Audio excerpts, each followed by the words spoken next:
Selected की ताकत कम हो रही है, मुतबादिल तैयार किया जा रहा है। मरियम नवाज ने खामोशी तोड़ दी। सच तो ये है कि सिलेक्टेड को फिक्रमंद होना चाहिए। मंगल का दिन इतना भी बुरा नहीं था जब आपको मालूम हो क्या हो रहा है और किस वजह से हो रहा है। कोई डील नहीं, कोई बैकडोर राब्ते नहीं हैं। पीपल्स पार्टी की वजाहतें एस्टैब्लिशमेंट से डील के तासुर को भी मुस्तरद कर दिया। पीडीएम ने भी इख्तलाफात की तरदीद कर दी। नैयर बुखारी कहते हैं कि डील होती तो क्या यूसुफ रजा गिलानी हार जाते। पीडीएम पीपल्स पार्टी के सवालात के जवाब नहीं दे सकी और पीपल्स पार्टी पर मलबा गिराना दुरुस्त बात नहीं। राजा परवेज अशरफ ने कहा कि पार्लियामेंट में भी रहेंगे और पंजाब में तहरीके अदम इत्तेमाद पर भी काम किया जाएगा। मौलाना ने इस्तीफों पर पीपल्स पार्टी का मौक़िफ़ मुस्तरद कर दिया। कहा कि पीडीएम को तश्कील देते वक्त भी इस्तीफे का ऑप्शन रखा गया था। इस्तीफों का एटम बम होना तय नहीं। पीपल्स पार्टी को हतमी फैसले की मोहलत दे दी गई है। जमहूरी जमातों में इख्तिलाफ राय आ जाता है, ईवान खाली हुआ तो इस्तीफे देने पड़ेंगे।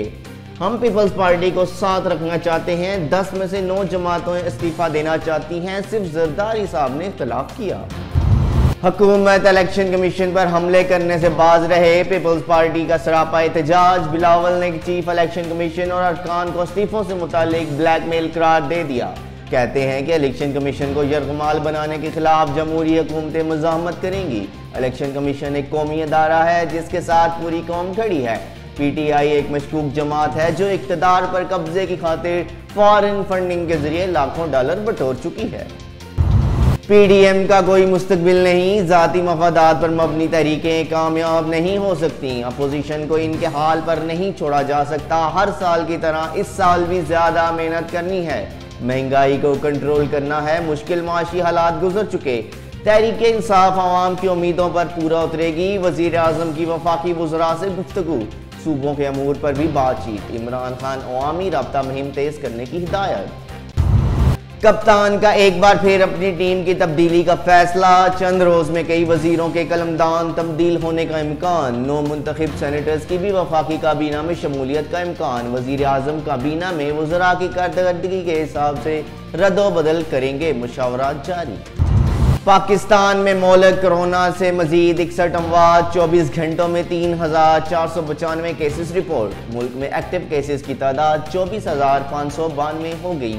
वायरस से अब तक 13,717 अफराद मौत की वादी में चले गए। कराची में आयद पाबंदियों में 15 अप्रैल तक की तोसी। पेशावर में नई पाबंदियां आयद कर दी गई। कराची में उसातिज़ा सरापा एहतजाज। सिंध असम्बली की जानिब पेशकदमी पर पुलिस का एक्शन। मुजाहिरीन को फवारा चौक पर रोक लिया गया।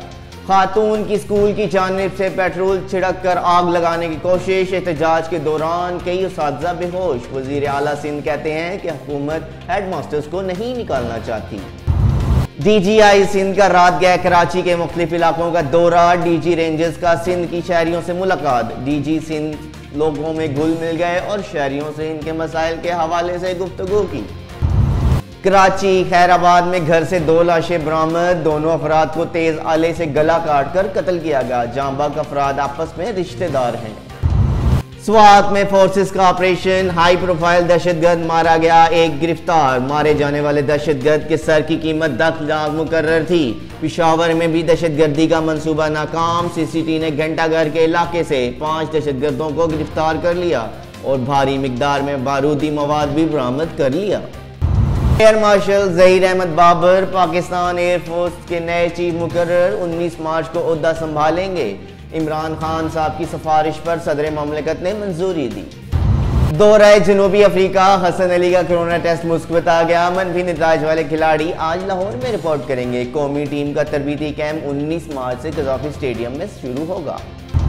सदारत के इलेक्शन में मुदाखलत के इल्ज़ाम पर अमेरिका और रूस के दरमियान कशीदगी शिद्दत इख्तियार कर गई। रूस ने वाशिंगटन से अपना सफीर वापस बुला लिया।